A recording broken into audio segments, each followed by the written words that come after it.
There are 3 things I wish I knew about solo queue in rank play when I started. Number 1 is to always warm up before you play. Let's say you're playing 1 hour, 2 hours, 3 hours, whatever your time is, make sure to spend the first maybe 20, 30 minutes warming up against bots. Now a lot of people kind of don't really understand why you want to warm up. They just want to get straight into it. Now the reason you want to warm up is 1, get into rhythm, get into flow, make sure that you're shooting at a good level. And it's just like, obviously in sports you warm up to avoid injury and stuff, but even generally you want to make sure you're getting into a flow state and you're kind of getting into rhythm. Call of Duty is all about rhythm and timing, and warming up just allows your hand-eye coordination to kind of sink in and just allows you to be ready so that when you're playing rank play, you're playing at least closer to your peak than your floor. Super important. The other thing is it allows you to improve and work on specific mechanics. Okay, let's say your movement is a bit flat.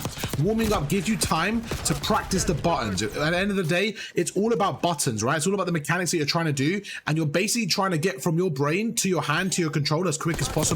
Now let's just say you never drop shot. If you don't warm up or don't practice that mechanic, when you play rank play, you're not going to rely on that mechanic because you're not used to it. So what happens is when you warm up, it allows you to get used to these new mechanics. Okay, number 2 is can't speak English. Number 2 is be flexible. Okay, be flexible with your weapons, with your roles, and just overall. Let's just say you're watching this and you are an aggressive submachine gun player.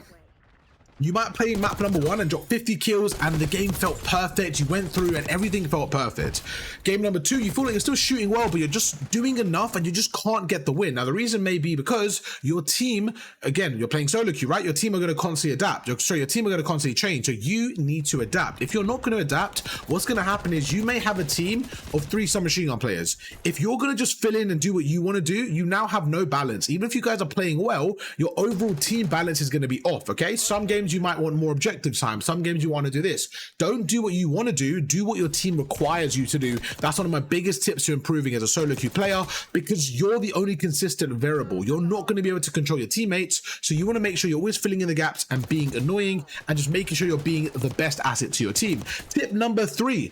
Sometimes you're gonna lose. It's okay. Just make sure you're learning from it constantly, okay? I don't think there's anyone that's been undefeated throughout rank play. Even players like Havoc or any of the top pros, you see they'll get losses on the way. Sure, they won't get that many losses, but you're still gonna lose. You're either gonna have hackers or you're gonna have people in your team that aren't carrying their weight. Things are gonna go against you, but what you need to do is kind of take those losses on the chin, learn from them. If you really have given everything and it wasn't enough, that's okay. That's feedback in itself. Maybe right now you're not at that level where you can carry out of your rank. And again, that's absolutely fine. Have fun with it. At the end of the day, it's a video game. Have some fun with it, learn on the way, and just make sure you're improving. Try not to be toxic and just have some fun. Hope you guys enjoy the video. I'll catch you guys for another one later on today. Peace.